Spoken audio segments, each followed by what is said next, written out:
Gold trusted gold buyers. మీరు తాకట్టు పెట్టిన బంగారాన్ని విడిపించి ఈ రోజు ఉన్న మార్కెట్ ధరకు కొనబడను. అల్లా యేసు ఓం నమః శివాయ. వేరదాసు రాసుకో. అందరూ ఇక్కడే ఉన్నారు. నాకు తెలుసు మీరు వస్తారని. నమస్తే సార్. సార్ మీరు మీటింగులు పెట్టాల్సిన పనే లేదు. ఏసీపీ గారి సిన్సియారిటీ మొత్తం తెలిసిపోయింది. ఏసీపీ గారు ఇక్కడే ఉండాలని దేవుణ్ణి మొక్కొని వస్తున్నాను. తీసుకోండి సార్. ఏంటయ్యా, ఏ రౌడీ అయినా సిన్సియర్ పోలీస్ ఆఫీసర్ ట్రాన్స్ఫర్ అవ్వాలని కోరుకుంటారు. నువ్వేంటి ఇక్కడే ఉండాలని కోరుకుంటున్నావు? సార్ నేను మొదట్లో అలాగే అనుకున్నా. పోలీసులు మనోళ్ళు అయితే కేసులు తీసేస్తారు, కానీ కక్షలో ఇక్కడ దాకా చాగుతాయి. రాసుంటే బతుకుతాం, లేకపోతే పోతాం. అందుకే ఏసీపీ గారు ఇక్కడే ఉండాలని దేవుణ్ణి మొక్కున్నాను సార్. మణికంఠ అవునా? లోపలికి వెళ్ళండి.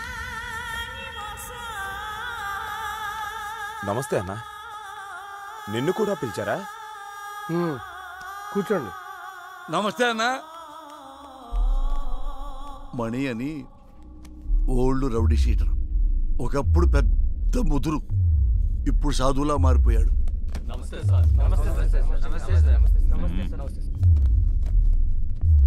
అందరూ వచ్చారా? సార్ రాజు అని అతను రాలేదు సార్. రాజు వాళ్ళ ఎంపీతో మాట్లాడిస్తాడంట. ఎంపీనా? ఎంపీ ఎవడు? గంటలో ఇక్కడ ఉండాలి సార్. వెళ్ళండి సార్. ఏంటి ఇంతమంది? ఏం చేయాలి సార్ వీళ్ళని? ఏం చేద్దాం సార్, మనిషిగా బతకడానికి భగవద్గీత, ఖురాను, బైబిల్ రాశాం. అవేవి చాలటం లేదని వాటికి మత రంగు పోస్తున్నారని చట్టం కూడా రాశాం. అది కూడా చాలటం లేదంటే ఇంకేదో కావాలి వీళ్ళకి. పంపించండి సార్. మణికంఠ అలియాస్ మణి. దాదాపు 10 సంవత్సరాలు, 9 మర్డర్ కేసులు, 6 అటెంప్ట్ మర్డర్ కేసులు, 15 సెటిల్మెంట్ కేసులు, అన్నీ వదిలేసి ప్రశాంత జీవితం. ఎలా అనిపిస్తుంది ఇప్పుడు? ఇప్పటిదాకా ఎలా బ్రతకగలిగానా అనిపిస్తుంది సార్. అప్పుడేదో ఆవేశంలో ఏదో సాధిద్దామని కత్తి పట్టుకొని తిరిగాను. వెనక్కి తిరిగి చూసుకుంటే ఒంటిపై ఘాట్లు తప్ప, సమాజంలో పగ తప్ప ఏం మిగలలేదు. మరి సడన్గా ఇంత మార్పు ఏంటి? 3 సంవత్సరాల క్రితం 10వ తరగతి చదివి నా కూతుర్ని ఎగ్జామ్స్ రాయించడానికి తీసుకెళ్తుంటే అటాక్ చేశాను.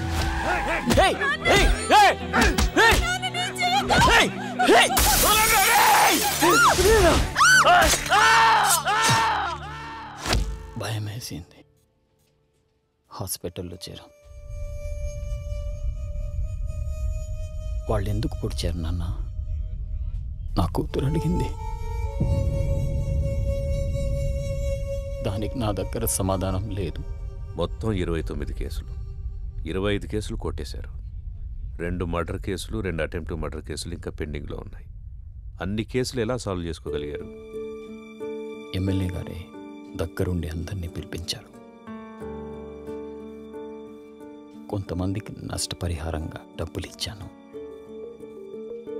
ప్రాణాలైతే ఇవ్వలేను. కొంతమంది కాళ్ళు పట్టుకోమన్నారు.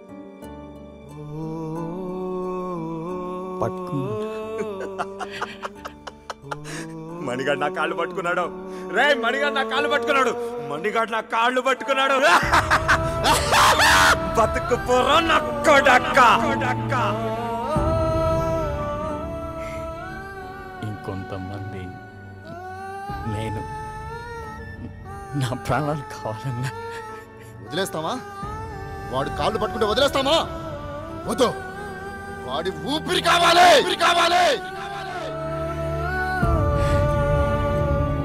నా ప్రాణాల కోసం వాళ్ళ క్షమభిక్ష కోసం నేను ఎదురు చూస్తున్నాను సార్. జనాల్ని ఇంత భయపెట్టారు కదా, జనం ఎలా నమ్ముతారు ఇప్పుడు మిమ్మల్ని? ఒక మనిషే నమ్మలేని ఈ రోజుల్లో మాలాంటి రౌడీల్ని ఎవరు నమ్ముతారు? ఎందుకు నమ్ముతారు? ఎనీహౌ మీ ప్రయత్నం బాగుంది, కానీ మీ పేరు మాత్రం నా దగ్గర వినిపించకుండా చూసుకోండి. వెళ్ళండి. మంచిది.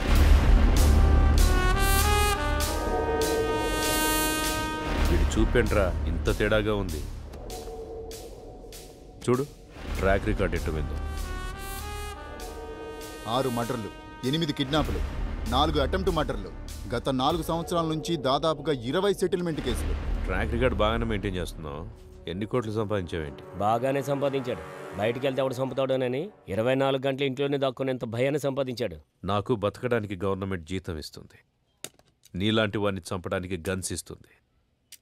నీకేది కావాలో నేనేది వాడాలో నువ్వే డిసైడ్ చేసుకో. అర్థమైందా? పో. చెప్పింది అర్థమైందిగా. లారా ఇంటర్ స్టేట్ సెకండ్. ఇప్పుడిప్పుడే సెటిల్మెంట్లకు అలవాటు పడుతున్నావు, అవునా? సెటిల్మెంట్ అంటే ఒకడిని సమస్య నుంచి బయటపడేసి బతుకుదారి చూపించడం. మరి నువ్వేంట్రా, వాడెవడికో బతుకుదారి చూపిస్తూ నువ్వు చావుదారి వెతుకుంటున్నావు. మరి నీ సెటిల్మెంట్ ఎవడు చేస్తాడరా? సార్ రాజు సార్. ఎంపీ ఎవడరా? ఎంపీ ఎవడో? సార్ అది కాదు సార్. ఎంపీ గురించి అడిగితే ఎంపీ గురించి మాత్రమే చెప్పు. వీని లాస్ట్కి తీసుకురండి. సార్ పదా. ఇప్పుడు నీకు నేనేం చెప్పినా అర్థం కాదు. నీకు అర్థమయ్యే టైంకి నువ్వు ఏ పరిస్థితిలో ఉంటావో కూడా నాకు తెలుసు. పొరపాట్లు చేయడం తప్పు కాదు, దాన్ని అలవాటు చేసుకోవడమే నేరం. నీకు 4 నెలలు టైం ఇస్తున్నా. ఇదే రిపీట్ చేసేవనుకో 4 నిమిషాలు కూడా టైం ఇవ్వను. అర్థమైందా? ఓ. ఎం లీలా ప్రసాద్ అలియాస్ ఎమ్మెల్పీ. సార్ ఏంటి ఎమ్మెల్పీ గారు, మంచి జోరు మీద ఉన్నట్టున్నారు? పెళ్ళిళ్ళు చేస్తున్నారంట, ధర్నాలు చేస్తున్నారంట, సెటిల్మెంట్ చేస్తున్నారంట. ఎమ్మెల్యే అవుతాడేమో. మేరా భారత్ మహాన్. జై ఆంధ్ర, జై తెలంగాణ. ఎమ్మెల్పీ అన్న వస్తాడు కదరా, వెయిట్ చేద్దాం. నాకు తెలిసి ఆయన కూడా గట్టి వార్నింగ్ ఇస్తున్నట్టున్నారు. 1 2 3 గట్టిగా. అన్నా మా ఎమ్మెల్పీ అని ఇంకా రావట్లేదేంటన్నా? అరే వస్తాడ్రా. 33 34 35 36 వ్యాపిస్తావా? అవును sir, thank you sir. Okay అన్నా మా అన్న ఇంకా రావట్లేదన్నా. అరే బాబు వస్తాడ్రా, లోపల ఏం కొట్టట్లేదు మీ సార్ని. స్టార్ట్. 1 ఒకటా ఏమండి 37 కదా? మధ్యలో ఆపేస్తే మొదటి నుంచి లెక్కేస్తామని చెప్పామా? అయ్యా మీకు మీ తోలు పెట్టుకోదన్నవయ్యా. ఇక నుంచి మీరేం చెబితే చేస్తానయ్యా. చూడు, ఇక నుంచి మనం ఎప్పుడు కలిసినా ఇలాగే కలుస్తాం. డిసైడ్ చేసుకో. నువ్వు నన్ను కలవడమా, బయటికెళ్ళి లారాని కలవడమా, నువ్వే డిసైడ్ చేసుకో. అన్నా ఏమన్నాడు? తమ్ముడు, నేను చెప్పే వరకు మీరెవ్వరూ నా టచ్లోకి రావద్దు. ఫోన్ చేయొద్దు, మెసేజ్ పంపించొద్దు, వాట్సాప్లోకి రావద్దు, పలకరించడానికి రావద్దు. లవ్ యూ రాజా. ఆ ఏసీపీ యాజ్ ఏ పర్సన్ మంచివాడా చెడ్డవాడా అనేది మనకు అనవసరం. ఇప్పటికి 8 చోట్ల పనిచేశాడు. చేసిన ప్రతి చోట సిన్సియర్ అనే తెలిసింది. అతను ఉన్నంతకాలం కొంచెం జాగ్రత్తగా ఉండడం మంచిది. సిటీకి కొత్తగా వచ్చిన ఏసీపీ రాజేంద్ర రౌడీ సీడర్స్ పై ఉక్కుపాదం మోపారు. రాత్రి 10 గంటలు దాటితే రోడ్లపై ఎవరూ కనబడకూడదని హుకుం జారీ చేశారు. ఏసీపీ విషయంలో రాజకీయ నాయకులు సైతం జాగ్రత్తగా నడుచుకుంటారు. మనం ఏది నమ్ముతామో అదే మన జీవితం. కానీ ఆ నమ్మే సందర్భాన్ని కరెక్ట్గా ఎంచుకోవాలి. లేదంటే ఆలస్యం అమృతం విషమైనట్టుగా ఒక్కొక్కసారి మంచి కూడా చెడుగా కనిపిస్తుంది. సిటీలో రౌడీ షీటర్స్ అందరూ ఏసీపీ సిన్సియారిటీని నమ్మి వెనక్కు తగ్గారు. ఒక్క లారా తప్ప. కాల్ చేయి.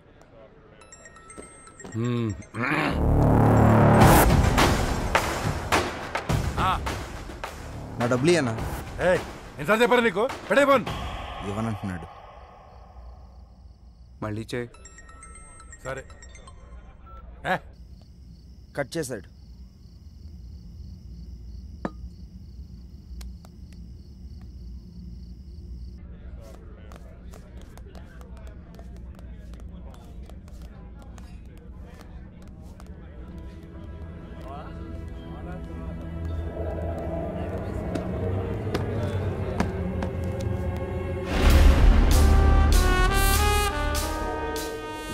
మొత్తం 4 లక్షలైనా.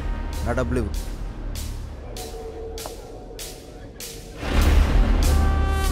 ఇందాకేదో చెప్తున్నావు.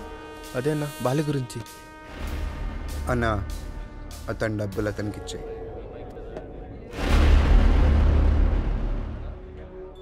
నీతో ఏమన్నాడు? అన్నా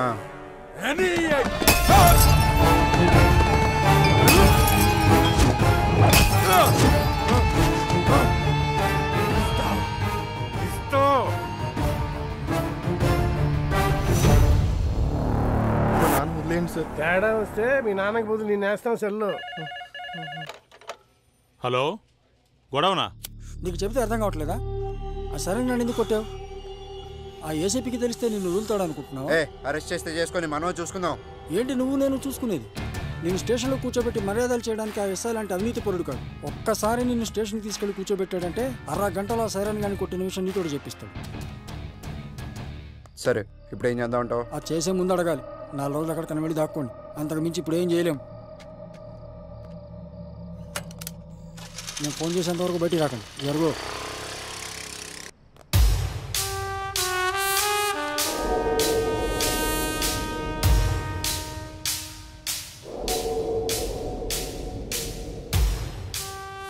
సార్, ఇతను ఎవరికో డబ్బులు ఇవ్వాల్సి ఉంటే అతను లారాని తీసుకుని వచ్చాడు. కొట్టింది ఎవరు? లారా. పట్టుకోండి.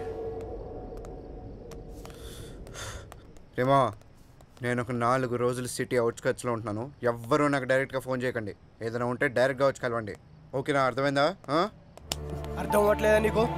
ఏసీ సిన్సియర్ అని చెప్తుంటే అర్థం అవ్వట్లేదా నీకు? ఆ ఎస్ఐ గారిని చూడలేదా? వీడు అలాంటి ఒక పోలీసే. కొత్తలో వచ్చినప్పుడు అందరూ ఇలాగే నటిస్తారు. ఒక్క 6 నెలలు చూడు, 6 నెలలు చూడు, అప్పుడు అర్థం అవుతుంది. ఇంతేనా? జీవితాంతం ఇలాగే ఉంటావా? తప్పించుకుంటూ తిరుగుతావా? నేను వెళ్తాను.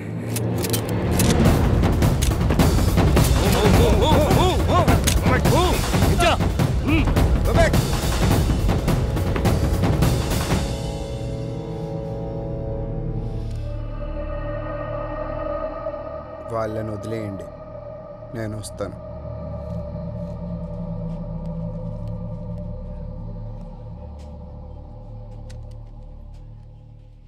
సార్, మీరున్నంత వరకు లారా మీద ఎవ్వరూ కేసు పెట్టరు సార్. ఎందుకంటే మధ్యలో ఎమ్మెల్యే వీరభద్రం ఉన్నాడు.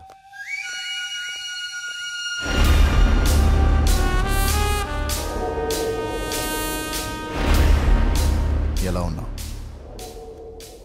పోలీసులు ఉన్నప్పుడు రాకూడదు కదా, అందుకే కొంచెం లేట్ అయింది. ఎమ్మెల్యే సగం ఆస్తులు సైరన్ పేరు మీద ఉన్నాయి. సైరన్ ఆయనకు బినామీ సార్. ఇప్పుడు నీతో కేసు పెట్టిస్తే ఆ లారాగాడు నువ్వు డబ్బులు ఇవ్వాల్సిన చేత కేసు పెట్టిస్తాడు. మీరు కేసుని కేసులా చూస్తారు, సైరన్ అరెస్ట్ చేస్తారు. అదే జరిగితే నిన్ను పాలిటిక్స్లోకి తీసుకురావడం కష్టం అవుతుంది. ఆ ఏసీపీ గాడు ట్రాన్స్ఫర్ అయిన గంటలో ఆ లారాగాడి సంగతి తేలుతాం. వస్తాను సార్. టేక్ కేర్, నేను చూసుకుంటాను. అన్నా, మనం సైలెంట్గా ఉంటే వాడికి చేతకాని వాళ్ళ కనబడుతున్నాం. వాడిని వదిలేస్తే ఇలానే ఎగిరెగిరి పడుతూ ఉంటాడు. వాడికి గట్టిగా అటాక్ ఇస్తేనే మన జోలికి రాకుండా ఉంటాడన్నా. బాలరాజు, తెలివైన వాడిని నమ్మకంతో కొట్టాలి, తెగించిన వాడిని అదును చూసి కొట్టాలి. మనకి ఒక అవకాశం వస్తుంది. సార్, వీడిని డీల్ చేయడం ఇలా కాదు సార్, పంపించేయండి.